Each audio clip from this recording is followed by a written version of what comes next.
hidup bertetangga itu jaga orang lain pun perasaan. Bukan jaga orang lain pun jodoh. Jaga perasaan. Ini baru beli tape satu seputar sampai jam 3 pagi. Orang pikas tahu yang adik kasih tape sedikit. Kenapa? Bayi di sebelah ada sakit. Pikas tahu bayi ya. Ada tambah 2.000 di seputar.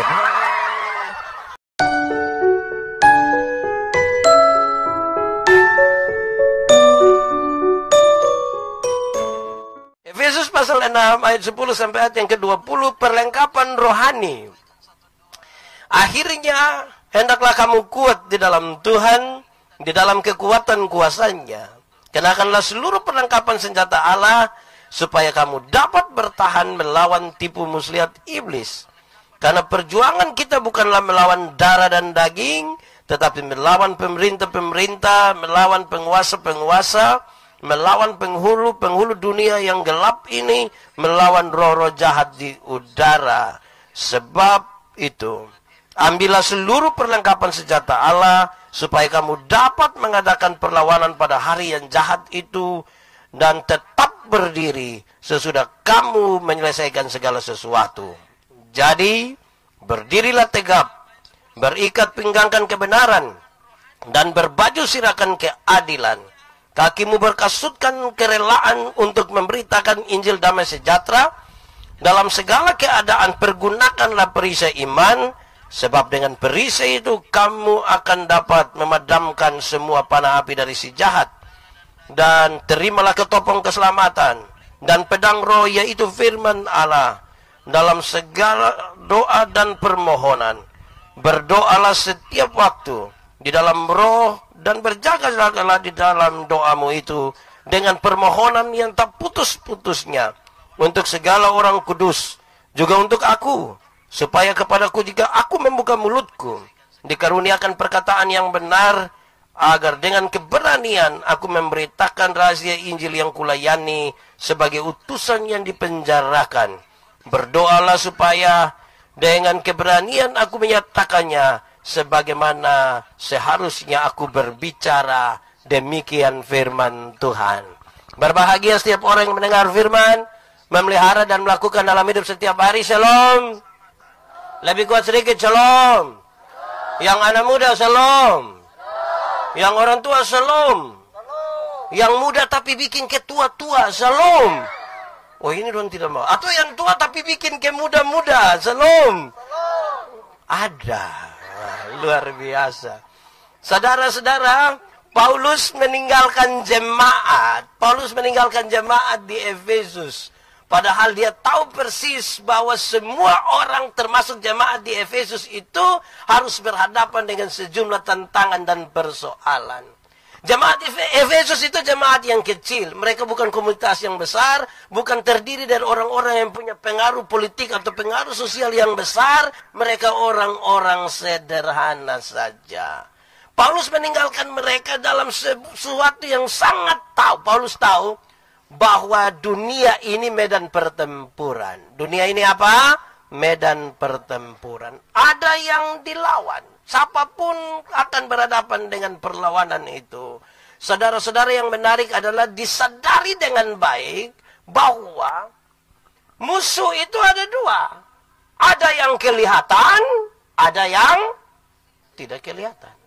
Kalau yang kelihatan mungkin agak gampang kita lawan karena kelihatan. Dia datang dari sana angkat batu, dia takut. Kalau kita pegang parang, lawan.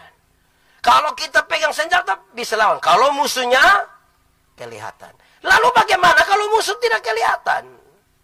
Dia pun cara ke mana? Saya mau tanya saudara, kalau corona itu kelihatan kok tidak? Corona kelihatan kok tidak? Tidak. Kalau suanggi kelihatan kok tidak? Kadang-kadang kelihatan, kadang-kadang di sini ada.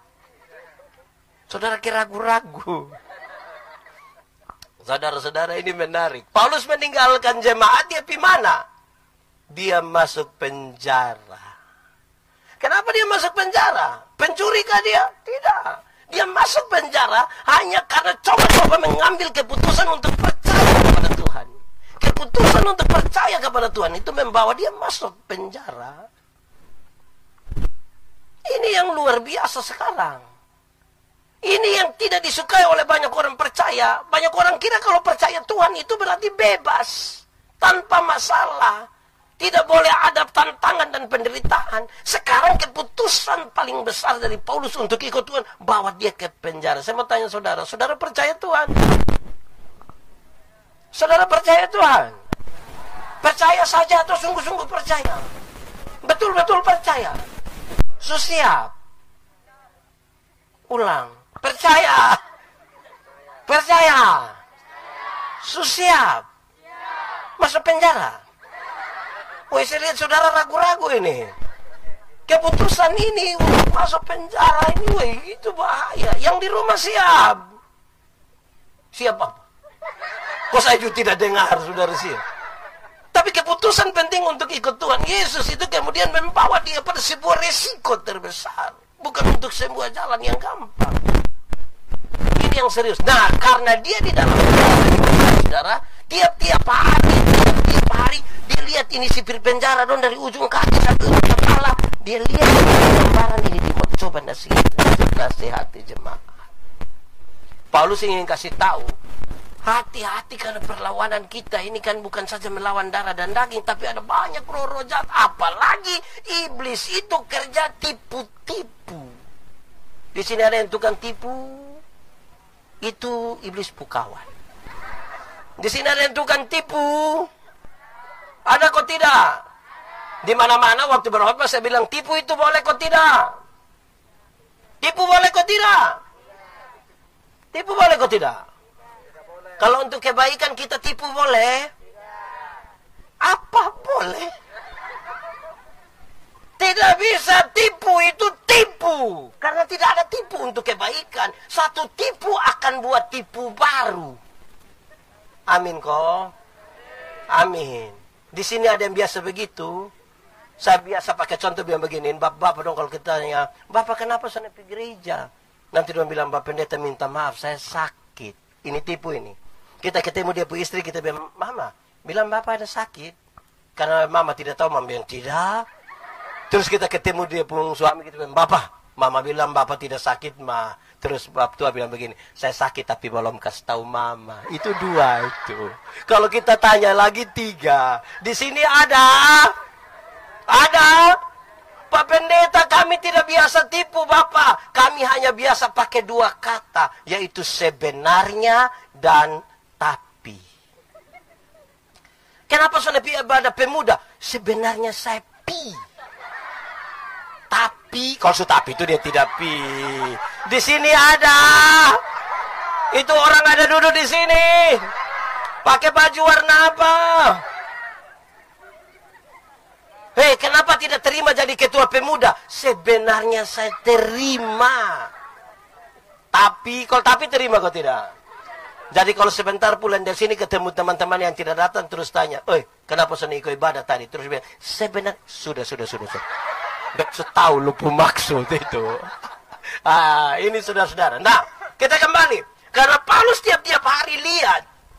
Tiap-tiap hari dia lihat begitu. Maka dia coba nasihati jemaat untuk berhadapan dengan ini pertempuran melawan iblis ini.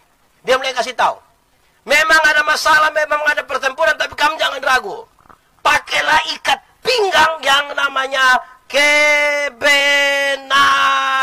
Sama-sama 1, 2, 3. Kebenaran. Ada 2 kata dalam bahasa Indonesia, saya biasa bilang di mana-mana. Benar dan betul. Benar dan betul sama kok beda? Benar dan betul sama kok beda? Beda kok sama? Sama kok beda? Beda kok sama? Sama. Dia pun tulisan beda, dia pun arti sama. Sama. Benar bisa berarti betul, betul bisa berarti benar. Tapi 2 kata yang sama ini kalau sama-sama diberi awalan ke dan akhiran an, benar akan menjadi kebenaran. Betul akan jadi masih sama artinya? Beda. Beda nah. Revo, Salome, Yo, beda. Kebenaran punya arti sendiri, kebenaran punya arti sendiri. Saya mau tanya, kalau hari ini kalau saudara-saudara ikut ibadah di sini, ibadah ini Ini kebenaran atau kebetulan? Kebenaran atau kebetulan? Kebenaran, saya kira kebetulan. Tidak ya ini. Yang di rumah ikut ibadah malam hari ini di malam penuh berkat, YouTube maupun teman pendeta Yandi. Kebenaran atau kebetulan? Kebetulan. Kebenaran atau kebetulan? Kebenaran. Kalau Yesus mati bagi saudara dan saudara, kebenaran atau kebetulan? Kalau kita masih hidup sampai hari ini, kebenaran atau kebetulan? Kebenaran. Oke, saya kira sedikit. Kalau kita kulit hitam, kebenaran atau kebetulan? Kalau kita kulit hitam, kebenaran atau kebetulan? Kamu mulai, sudah. Kalau kita rambut keriting, kebenaran atau kebetulan? Mulai. Nah, Paulus bilang, pakailah ikat pinggang yang namanya 1, 2, 3, kebenaran. Banyak orang merasa dia hidup dalam kebenaran, tapi belum tentu dia tinggal di dalamnya. Kenapa? Kebenaran dalam Alkitab punya 3 pengertian, punya 3 dimensi lah. Pertama, kebenaran itu berdimensi legal, legalitas, iko aturan. Kebenaran itu iko aturan. Segala bentuk pelanggaran terhadap aturan itu tidak benar. Amin kok. Orang kalau ikut aturan itu aman. Ini ibarat naik motor. Pernah naik motor? Bisa. Itu motor siapa punya? Kalau saudara naik motor, itu motor itu ada kaca spion, lampu-lampu jelas, dia punya pokoknya surat-surat aman semua, ada SIM, ada STNK, misalnya ada tilang di Kupang, berani lewat ke tidak? Kenapa? Karena ikut aturan, aman. Tapi coba, naik motor, lampu-lampu tidak ada, kaca spion tidak ada, SIM tidak ada tilang berani lewat? Berani. Kenapa tidak? Kamu juga tahu takut. Kalau kita punya surat-surat, kita ikut aturan, ada tilang di katedral, kita pergi. Kalau sampai sana polisi dan tidak tahan, kita putar kembali. Putar kembali, polisi tanya, kenapa putar kembali? Pak, yuk, tilang saya dulu. Orang kalau hidup ikut aturan itu aman. Amin, kok. Ada soal silakan. Tapi kalau ikut aturan aman. Saya mau tanya, yang sepacaran angkat tangan. Ini anak muda bagi banyak ratusan orang yang pacaran angkat tangan. Tidak ada. Saya sangat prihatin dengan kamu. Ya. Yang belum pacaran coba angkat tangan. Yang belum pacaran. Tidak ada juga. Nah coba yang tidak tahu dia pacaran kok tidak. Yang tidak tahu dia pacaran kok tidak ada di sini. Yang misalnya orang yang tidak tahu dia pacaran kok tidak tuh biasanya kalau itu orang tidak ada kerindu, dia ada ke malu. Coba sama-sama coba. Itu dia tidak tahu kalau dia pacaran kok tidak. Begitu. Orang pacaran tuh mesti ikut aturan baru berani ketemu bapak mantu. Dari kamu tahu bapak mantu. Biasa yang tidak ikut aturan itu yang tidak berani ketumbap mantu. Amin kok. Jadi kebenaran itu pertama harus berdimensi legal.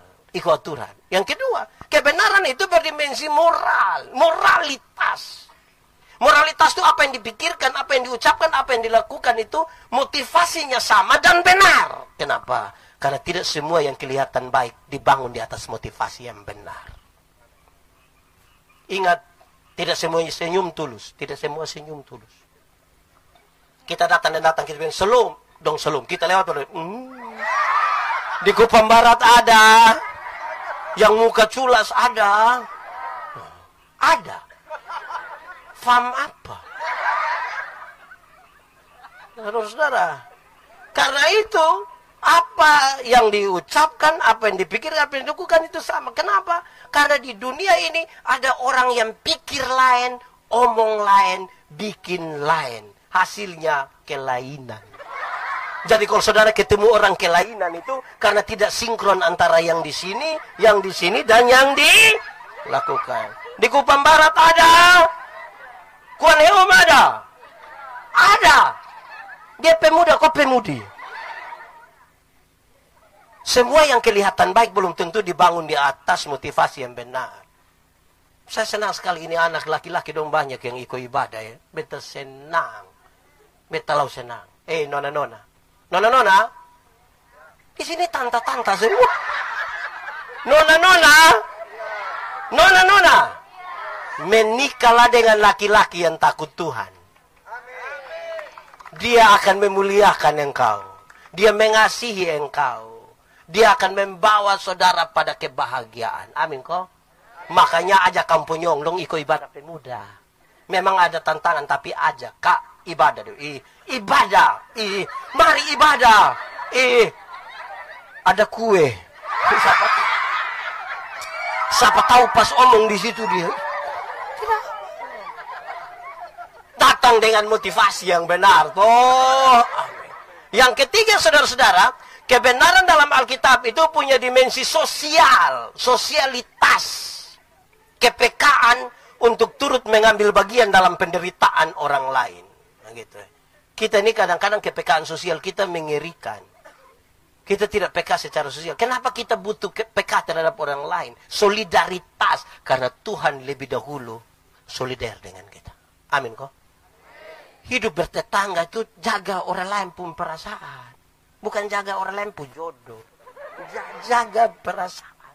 Ini baru beli tape satu, saya putar sampai jam 3 pagi. Orang pikas tahu yang adik kasih tape sedikit. Kenapa? Bayi di sebelah ada sakit. Pikas tahu bayi ya. Ada tambah 2.000 dia saya putar.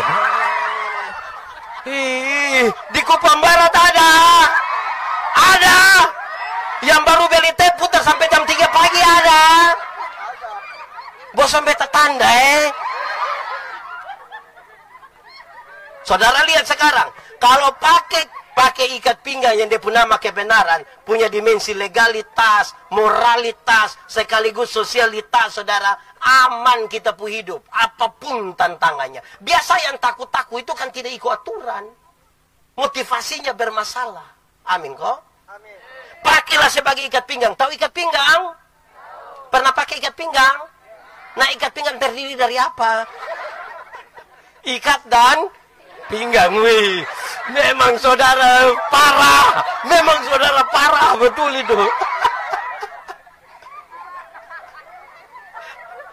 Ikat pinggang itu dimaksudkan supaya kita buat apa? Kasih kuat celana. Itu tentara Romawi dong, kalau dong pakai ikat pinggang, di tempat ikat pinggang itulah dorang taruh dong pun pedang. Supaya apa? Supaya bisa bergerak bebas. Supaya bisa bergerak bebas. Tidak mungkin kan ada musuh dari sana datang, dia mau tarik celana, kau mau tarik apa? Lama-lama dia mati. Pakailah ikat pinggang yang dia punya nama apa? Kebenaran. Aman. Dalam tantangan hidup ini, kita bisa lewati kalau hidup di dalam apa? Kebenaran. Saudara, tadi saya tanya, kalau kita rambut keriting itu kebenaran atau kebetulan? Kebenaran, tidak usah ragu. Tuhan tidak pernah salah kok. Saya berkhotbah dalam banyak sekali acara mendorong budaya positif Valentine. Saya bilang begini, di hari kasih sayang ini, yang paling banyak akan menikmati belayan seorang suami adalah mereka yang rambut keriting, bukan yang rambut lurus. Yang rambut keriting itu kalau dibelai menarik. Sayang. Yang rambut lurus itu kalau dibelai kan sayang. Itu biasa. Tidak dapatlah dia punya sayang. Yang keriting itu dibelai paling menarik. Sayang.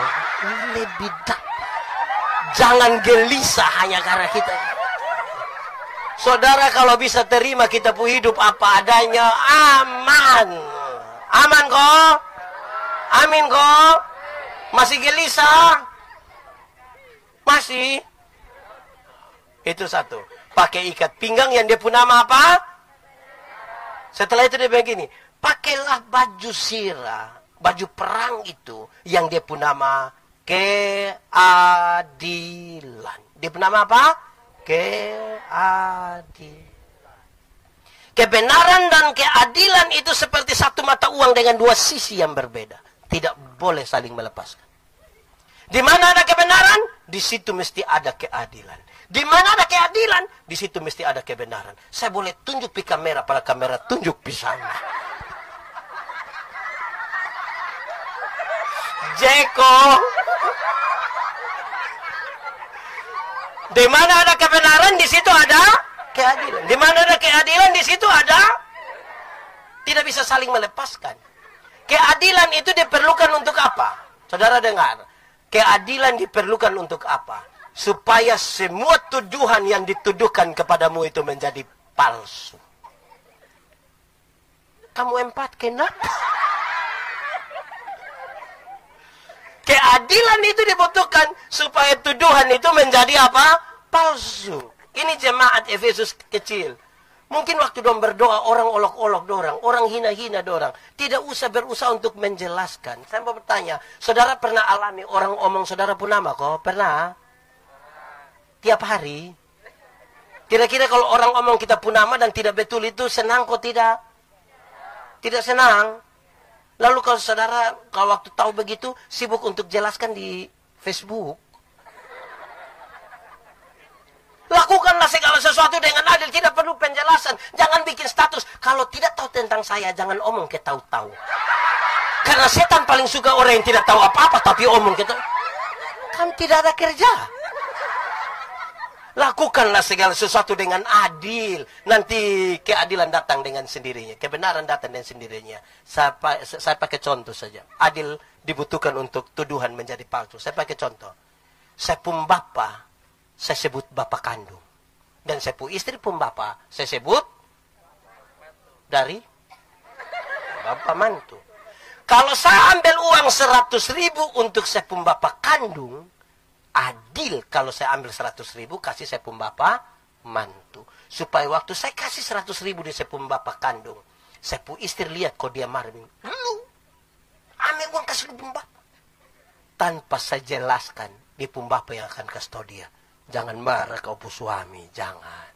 Dia juga kasih saya 100.000. Amin kok. Tanpa penjelasan, kebenaran datang dengan sendirinya. Amin kok. Keadilan itu bukan sekedar menuntut hak, tapi juga apa? Apa? Jangan hanya menuntut hak, tapi keadilan itu jangan hanya perhatikan perkembangan-perkembangan yang fisik saja, tapi yang rohani juga. Ini anak muda begini banyak, saya lihat dong ganteng-ganteng, cantik-cantik. Lihat dari jauh, atau lihat dekat, sama. Tapi ini mau bertahan sampai kapan? Kalau yang hanya yang fisik ini, yang jasmani yang kita perhatikan, mestinya juga yang rohani. Aman kok? Aman. Dia kok ibadah. Kedua pertama ikat pinggang dia pun nama. Kedua baju sirah dia pun nama. Yang ketiga pakai apa? Pakailah kasut. Pakailah sepatu, pakailah sendal yang dia pun nama kerelaan. Kerelaan untuk memberitakan Injil damai sejahtera. Itu tentara dong kalau langsung pakai belum sepatu. Mau duri, kau batu, kau laut, kau dong masuk semua. Tapi di hati ya rela. Memang kalau bikin apa-apa tidak rela tuh tidak bisa. Kalau kita datang ikut ibadah pemuda tidak rela tuh tidak bisa. Nona datang yang ingat. Lusa ikut ibadah pemuda. Sampai di sini hubungan kita. Terus kita tanya di sini mana? Di Kuan Heum. Waktu kita kembali ke Batak Te, kembali hubungan. Jangan sampai dia datang karena terpaksa, tidak rela. Datang dia duduk diam. Kita kira dia ada merenungkan firman Tuhan. Padahal dia ada renungkan ini nomor KP. Di sini ada yang main KP. Itu anak ada duduk di sini. Bisa bawa dia datang kok kita doakan. Bikin apa-apa tuh mesti rela. Saudara kalau tidak rela tuh bermasalah. Saya mau tanya, pernah putus cinta? Pernah? Saudara pernah putus cinta? Terus-terus. Kalau saudara putus cinta dan tidak rela tuh mengerikan. Kalau sudah putus cinta, selesai. Barangnya pikir dia terus itu bisa sakit hati dari tamat SMP sampai mati. Jadi kalau sudah selesai sudah. Tidak ada yang disebut nama mantan terindah. Mantan itu mantan. Dia indah, nah kenapa tidak jalan terus? Mantan itu mantan saja. Hei, di sini masih ada yang suka bilang mantan terindah, mantan terindah. Mantan itu mantan saja. Mesti rela. Kalau kita putus dan dia dan tidak rela, saudara tahu. Itu dia kasih foto dan dia pun tanta juga kita yang sakit hati. Dia kasih naik foto dan dia pumbai, kita sakit hati.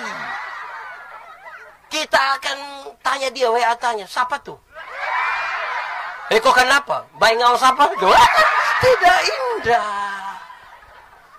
Rela tuh penting toh? Amin, kok tidak?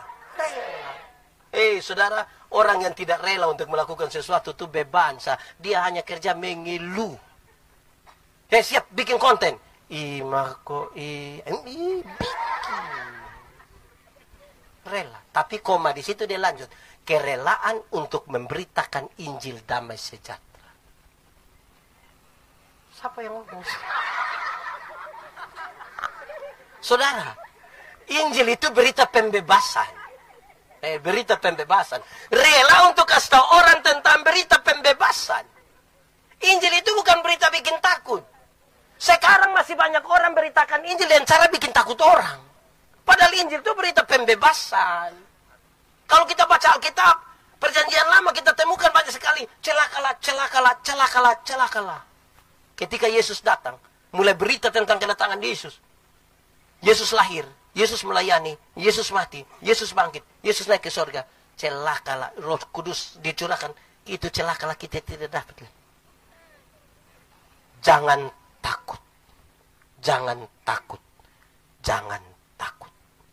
Berita Injil itu datang kasih tahu bilang, jangan takut. Pakai bahasa Inggris bilang, kasih tahu. Jangan takut. Yang dari Inggris ikut, minta maaf. Jangan takut. Tapi masih banyak orang suka pikas takut orang. Menjelang Paskah dong suka piputar itu film neraka itu. Dong nonton abis sama Bapak Pendeta. Neraka. Saya tidak pusing dengan neraka. Kok kenapa? Saya masuk surga. Ya tapi minimal pendeta mesti tahu. Saya tidak tahu, tidak apa-apa. Kenapa? Saya masuk surga bukan karena ketakutan hukuman di neraka. Tapi saya masuk surga karena Yesus itu mati ganti saya. Jangan takut. Jangan takut. Kita ini masih suka bakas takut. Anak-anak dong itu kalau tidak mau makan itu kasih dong bapak adik makan. Nanti adik kurus makannya. Nanti adik sakit. Ini anak son mau makan ya. Makan. Nanti om datang. Wah. Itu om juga datang langsung. Wah. Di sini ada itu om. Yang wah itu ada. Om siapa itu? Injil itu berita pembebasan. Saudara tahu, ketika mau sampaikan berita pembebasan itu supaya ketika kita mengabarkan Injil, orang datang kepada kita, dia bilang begini, Pak Pendeta Yandi, saya rasa saya manusia paling berdosa di dunia. Saya akan kasih tahu dia, ya saya juga orang berdosa. Tapi jangan takut, kasih Tuhan lebih besar dari kita pun kesalahan. Dia mampu menerima kita. Itu berita pembebasan. Tapi bayangkan kalau dia datang ke stadion Pak Pendeta Yandi. Saya rasa saya polisi paling jahat. Sudah. Saya rasa saya manusia paling berdosa. Saya bilang, ya saya lihat tuh muka berdosa ini. Saya lihat ini muka berdosa ini. Kalau tidak bertobat kaki tangan lompat tebuang semua. Ini, ya. Itu berita Injil kok bukan coba. Berita apa coba? Berita Injil itu pembebasan. Supaya yang takut itu dia tampil. Tapi bukan berani sembarang. Karena separuh dong berani-berani saya. Takut om dan nona dia minum sopi duluan baru dia datang. Nona, kenapa? Sana. Berita Injil itu pembebasan ya. Adi dong bisa kok? Kita ini kadang-kadang takut menginjil karena kita mulai dari sebuah ketakutan. Mulai dari mana? Berhenti di mana? Nanti orang-orang bilang apa? segala macam. Akhirnya kita tidak pernah mengabarkan Injil kepada siapapun. Tidak. Hei, Tuhan datang, Tuhan tidak tanya kita bangun gereja berapa. Dia tanya berapa jiwa yang saudara bawa datang kepada Tuhan. Amin kok. Saya bilang di mana-mana. Tuhan Yesus pergi ke Gerasa. Di Gerasa dia berjumpa dengan satu orang yang kerasukan legion. Legion itu berarti 6.000 roh jahat. 6.000. Kita pun kawan pemuda satu roh jahat di otak kita pusing. Ini 6.000. Ini orang jahat bagi orang lain dan jahat bagi dirinya sendiri. Dia memukul-mukuli dirinya dengan batu. Bagi beberapa orang manusia yang jahat begitu lebih baik dia mati buang. Tapi Yesus tidak. Yesus datang. Waktu dia lihat Yesus datang, roh jahat ini begini. Hei Yesus anak-anak, apa urusanmu dengan kami? Rupa-rupanya roh jahat juga mengenal nama Yesus. Jadi kalau kita baru kenal nama Yesus, kita belum beda dari roh jahat. Kan dia juga kenal, bahkan dia ketakutan. Injil Markus mencatat, di daerah itu, penjaga-penjaga babi sementara menjaga babi kira-kira 2.000 ekor.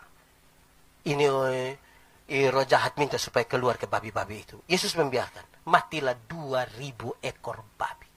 Penjaga-penjaga babi itu kehilangan pekerjaan mereka. Mereka kasih tahu orang di kampung datang usir Yesus. Apa Yesus tega buat orang kehilangan pekerjaan? Jawabannya tidak. Lalu kenapa Yesus biarkan babi-babi itu mati? Kenapa? Dalam struktur budaya Yahudi, babi itu haram. Orang Yahudi tidak makan daging babi. Tidak ada sei babi di Yahudi. Aroma tidak ada di Yahudi. Tidak ada. Tapi yang haram ini dong bisa pelihara sampai 2.000 ekor. Sementara satu jiwa yang hampir binasa dong biarkan. Itu yang Yesus marah. Alangkah lebih baik ada 2.000 ekor babi mati daripada ada satu jiwa binasa. Sekarang cokali. Kalau babi satu ekor 2 juta. 2.000 berapa coba? 2.000 kali 2 juta? Omong! 2.000 kali 2 juta? Ini hasil sekolah dari rumah ini. 2.000 kali 2 juta? 4 miliar rupiah satu harga babi. Waktu itu. Satu orang gila bu harga waktu itu. 4M, saudara bayangkan. So bisa bayangkan kalau saudara dapat uang 1 miliar sekarang bikin apa? Bikin apa? Beli babi. Saya berkhotbah tentang menghayal. Saya kalau dapat 1M ini, semua saya kasih orang susah. Ya nanti pendeta dapat apa? Nanti baru menghayal lagi. Saudara baru menghayal sesusah kikir. Saya yakin saudara tidak kaya nanti. Kok baru menghayal, uang tidak ada. 1M, kira-kira. Oh, lama-lama. Saudara lihat. Siapakah orang gila itu? Yang 4M tadi. Dia kemungkinan besar kita pun suami, kita pun istri, kita pun pacar, kita pun apa lagi? Bap mantu. Saya biasa bilang begini, ibu-ibu dong ini kalau datang sendiri di gereja tanya, Mama, teh bapa? Mam tuh tahu sendiri teh bap tuh. Tanda apa? Ini tidak jauh dari kita. Kerelaan untuk memberitakan Injil damai sejahtera. Amin kok. Siap? Bisa bawa 1 jiwa? Dari? Makin turun itu kalimat. Satu-satu makin. Ini pertanggungjawaban. Saudara, kerelaan. Ikat pinggang namanya? Baju sirah namanya? Apa lagi? Kasut namanya? Terus dia bilang begini. Dalam segala situasi, pakailah perisai iman. Perisai. Perisai dulu itu ada 2. Ada perisai yang besar kita taruh di tangan. Untuk perkelahian 1 lawan 1. Pakai pedang. Tapi ada perisai yang lebih besar. Besar sama kayak itu penutup makanan di meja. Dari nama apa lagi? Hai. Supaya dorang bisa sembunyi dalam pembadan begini. Kenapa? Panah-panah yang datang itu terlalu banyak. Panah-panah waktu itu bukan saja tajam. Tapi pada waktu dong mau panah, dong celup di ter panas, bakar baru panah. Banyak. Tidak mungkin dia pakai 1 kok mati. Jadi dia mesti pakai yang besar. Kenapa iman diperlukan, saudara? Karena ada banyak hal datang dengan tiba-tiba tanpa kita rencanakan. Tadi malam baru omong babai cerita babai dan dia papagi dong WA. Soalnya lihat. Kenapa? Dia supi. Pi mana? Bolok. Tadi malam kita masih omong babai. Kita masih sama-sama saling merayu. Tengah malam dia bakal lagi kita. Berhenti. Jangan telepon-telepon. Nah, darah apa yang terlalu tinggi? Golongan darah mana itu? Harus pakai perisai iman. Saudara kalau tidak pakai perisai iman, mau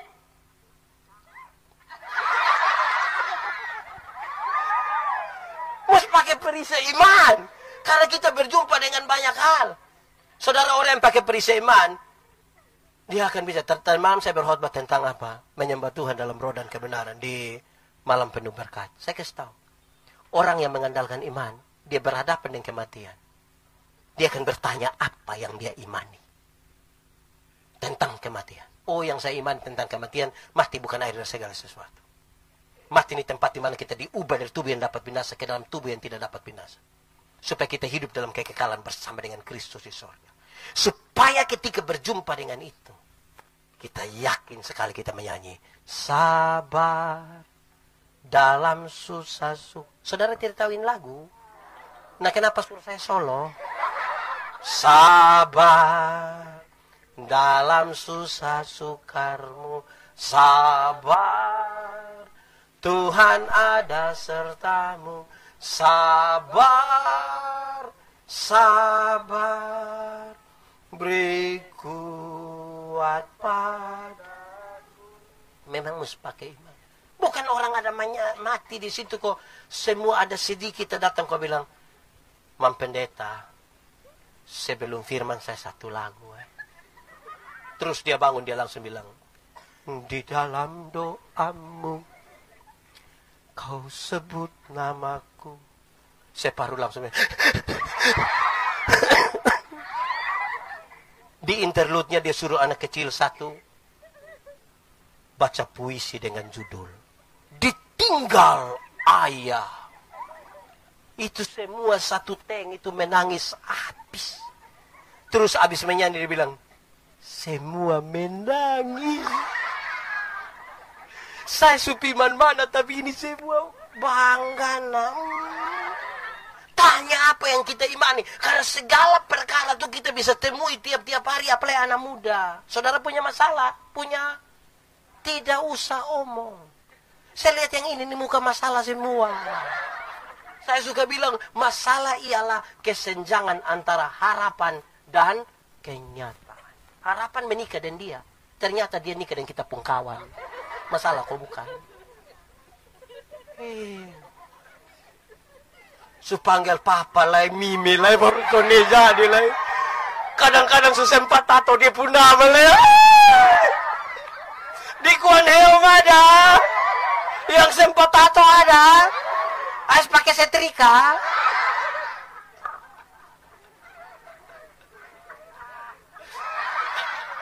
Wadi kata apa Wadi? Saudara-saudara, iman itu sangat penting, toh. Iman itu dasar dari yang kita harapkan. Dan bukti dari yang kita lihat kok tidak lihat. Lihat kok tidak lihat? Tidak lihat. Anak-anak muda jangan takut. Perjalanan menuju masa depan itu bersama Tuhan, jangan takut. Masa depan sungguh ada dan harapanmu tidak akan hilang. Tidak akan hilang. Butuh iman. Kalau kita tidak mau bangun, kita punya hidup seperti itu, mau jadi apa? Mau bikin apa? Jangan harap Bapak pun rumah itu. Kita pun Bapak pun rumah itu, kita kan kakak adik ada banyak. Kalau langsung nikah duluan itu bagaimana?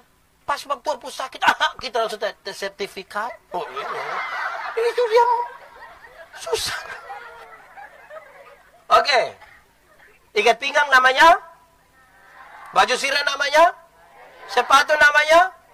Perisai namanya? Terus dia bilang begini, terimalah ketopong keselamatan. Tahu ketopong? Tahu ketopong? Kalau ketoprak? Kepompong? Ketopong itu pelindung wajah, pelindung kepala. Dari balik. Besi. Tutup muka, kasih keluar mata. Bukan masker. Apalagi masker bengkoang. Bukan. Ini pelindung. Supaya tidak. Pelindung kepala. Supaya kalau hari ini kita bisa berdiri. Karena kita terima itu dari Tuhan. Amin kok. Hari ini kita bisa ada di sini berbangga karena kita jadi orang-orang muda yang luar biasa. Karena Tuhan dan bukan karena kita. Itu pengakuan yang luar biasa. Barang siapa mau mengikut aku. Harus menyangkal dirinya. Menyangkal diri itu berarti bukan saya. Tapi bukan saya berdiri hari ini. Tuhan. Saudara besok-besok. Kalau saudara jadi pelayan. Penatua. Diaken. Pengajar. Pendeta. Koster, ketua pemuda. Kalau saudara berkhotbah di rumah bupati, bukan karena saudara. Kita ini kalau berani om di bupati, bukan kan kita kayak gugup, Pak. Tapi hari ini ketika kita berdiri, karena Tuhan yang kasih berdiri kita ini. Bapak dengar! Bapak yang dengar apa? Sabar. Tuhan memang bukan kita di situ. Terimalah ketopong keselamatan. Supaya kita pun pengakuan semua tuh, oh ini semua Tuhan yang kerja. Menyangkal diri, memikul salib, mengikut aku. Saya tidak omong dua. Yang pertama, menyangkal diri artinya bukan saya. Tapi, saya suka omong di mana-mana bilang, kita pun pengakuan di sini, untung Tuhan atau untung saya. Kalau ada oto jalan dari sini pisoet, tabalik dicamplong, tinggal 2 orang yang selamat. Yang satu orang percaya, yang satu bukan orang percaya. Yang orang percaya akan bilang, untung Tuhan saya selamat. Untung? Yang tidak percaya akan bilang, untung tadi saya lompat cepat-cepat. Di satu peristiwa yang sama, yang percaya Tuhan mengatakan untung. Yang tidak percaya Tuhan mengatakan untung. Nah kita yang di sini pengakuan kita untung Tuhan atau untung saya? Yakin? Benar-benar yakin? Kita uji. Siapa yang bangun gedung kebaktian kualian? Siapa? Wah, satu. Bukan tukang.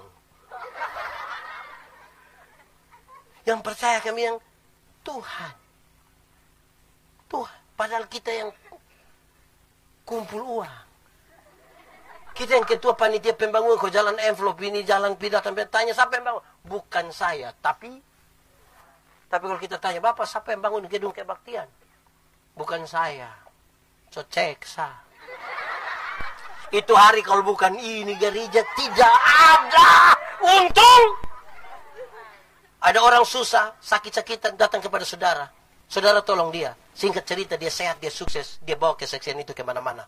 Orang-orang diberkati dengan kesaksiannya. Terus berita kesaksian itu sampai ke telinga saudara. Apa yang akan saudara bilang? Itu hari datang sini semua mati, Pak. Untung? Kok tadi bilang untung Tuhan? Jadi, itu tantangan. Jadi kita kalau terima ketopong keselamatan dari Tuhan, kita ingin mengaku bahwa kalau kita masih ada, surga itu menjadi tempat bagi kita nanti. Itu semua karena siapa? Tuhan. Hiduplah di tengah-tengah dunia dengan hal itu. Sulima toh. Ikat pinggang dia pun nama. Baju dia pun nama. Sepatu dia pun nama. Perisai dia pun nama. Ketopong dia pun nama. Keselamatan. Kita selamat ini karena siapa?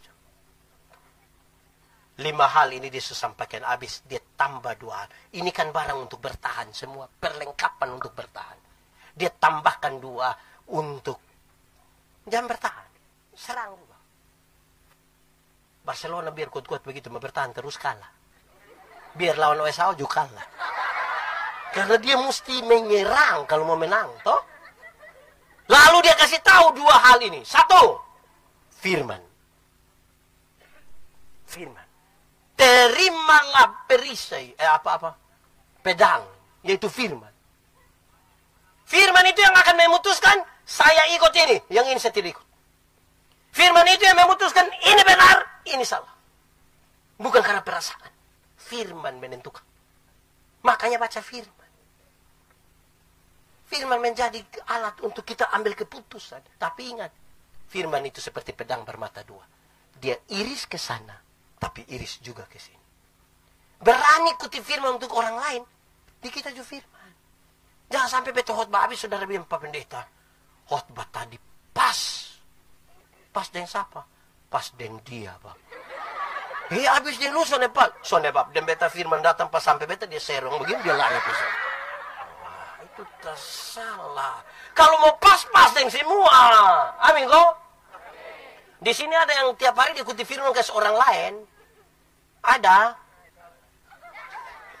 Ada dia di sekitar pohon. Lu awas. Firman begitu Saudara-saudara, firman tuh bisa buat kita berubah toh. Ada satu bayi buat baca-cerita sebagai korek-korek sendiri dia bilang, "Hei anak, engkau baru belajar Alkitab sekarang. Saya sudah baca Alkitab 5 kali pi pulang." Saya senyum-senyum. Dulu senyum-senyum, Bang. Saya heran dengan bayi. Bayi sudah baca Alkitab 5 kali pi pulang, ini masih sombong begini. Mestinya kalau 5 kali baca Alkitab sudah bisa rendah hati sedikit. Ya toh. Enak. Wih, mantap. Gitu. Jadi firman itu mesti tinggal. Nah, kita tinggal di dalam firman. Firman di dalam kita. Toh baik toh. Amin kok. Jangan hanya kayak dulu kita masih SD. Kok hafal ayat semua. Hafal semua ayat. Begitu. Behafal sah.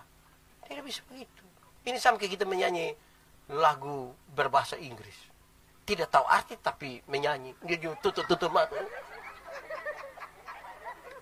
Beta melayani di satu tempat. Ini orang dong bahasa Indonesia susah setengah mati. Kita omong bahasa Indonesia dia tidak mau. Tapi kalau beta tidur di dalam, inana TK dong bisa bapolot 3-4 orang keliling rumah pelayan dong menyanyi. Bila yang tertulis beta bilang ini langsung tahu. Tuh semangat sekali. Nah, firman itu mesti hidup. Itu senjata yang pertama. Senjata yang kedua. Doa. Senjata yang kedua itu apa? Doa. Doa itu penting. Saudara tahu berdoa kok? Waktu ada yang belum makan berdoa, sesudah makan kenyang. Kadang-kadang kita ini doa setengah mati, saudara. Kenapa? Karena kita tidak terbiasa dengan berdoa. Doa itu harus jadi kita pun kehidupan, sudah. Kenapa doa begitu penting? Doa dibutuhkan bagi orang-orang yang rasa dirinya terbatas. Yang terbatas itu yang dia butuh Tuhan, tidak terbatas, toh? Yang rasa tidak terbatas itu, kau mau doa bikin apa? Kamu pilih kuaneum tuh tanya. Tanya apa? Yang paling pemalas tuh beta. Doa. Bisa kok? Berhenti bikin status tentang doa. Separuh pun status. Ini anak muda dong pun status tentang doa. Doa adalah cara memelukmu dari jauh. Wah, lebih. Doa tuh bukan itu. Hei, doa tuh waktu dimana kita kasih kita pemikiran, perasaan tuh Tuhan kuasai semuanya. Tuhan atur. Ini pikiran ini hanya di sini. Maka kalau Tuhan tidak jaga, liar. Hati itu hanya di sini. Kalau kita tidak kasih Tuhan jaga, liar. Ini hati ini kayak mau semua. Yang penting ada napas. Mau.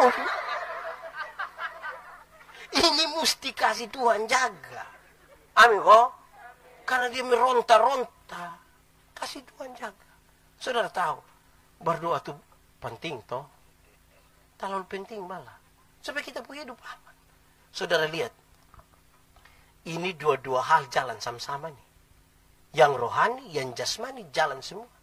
Yang perlu kita kerjakan, kita kerjakan. Sisanya itu Tuhan kerjakan. Pak Pendeta, mati itu Tuhan yang atur. Iya, itu persoalan di sini. Lalu persoalan di sini. Dia kasih tahu di otak. Lu tolong kasih tahu kaki dan tangan. Bahwa karena mati Tuhan so atur. Kalau ada fuso lari kincang ikut situ, lu jangan lompat di tengah. Nanti lu mati. Supaya kita pun sikap dipengaruhi oleh apa yang kita imani. Amin kok? Saudara percaya kalau ada masa depan dalam Tuhan? Saudara percaya? Saya juga percaya. Saya percaya Tuhan menyiapkan masa depan untuk saya anak 3 orang. Saya percaya. Tapi yang antar dong pi sekolah, itu saya yang antar, bukan Tuhan yang antar. Siapa yang dia mau pi pelayanan, dia berdoa dengan Tuhan. Saya mau pi pelayanan, jadi pagi tolong jemput adik dong pi sekolah. Kalau Tuhan yang jemput, pulang kita menangis.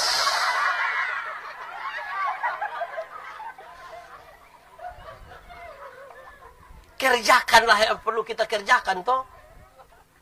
Wih, saudara lihat, kalau Tuhan suka kasih ini 5 tambah 2, 7 hal ini kita pakai betul dalam hidup. Dalam situasi apapun kita berani untuk bertahan.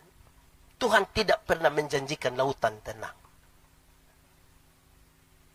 Dia menjanjikan berikan kekuatan. Tidak ada laut yang tidak ada gelombang. Air yang tidak gelombang itu dia nama apa? Aqua. Kalau laut itu kan bergelombang tuh. Iya. Tuhan tidak jamin tidak ada gelombang, tapi dia jamin berikan kekuatan ketika saudara ada di tengah-tengah persoalan. Tadi kan saudara mengaku saudara punya persoalan toh. Sekarang saya sebut saudara punya persoalan. Mulai. 1. Oh Pak, terlalu banyak. Saya tidak tahu mau sebut mana Bapak. Tapi kalau kita tinggal di dalam Tuhan dengan hal-hal tadi, tidak ada yang mustahil toh. Tuhan bisa untuk memampukan kita melakukan apapun. Apalagi anak-anak muda toh. Ini bukan muda biasa. Muda air-air. Bukan air-air biasa. Air mengalir ini anak-anak. Kalau kita tidak kasih di Tuhan, kita mengalir sembara.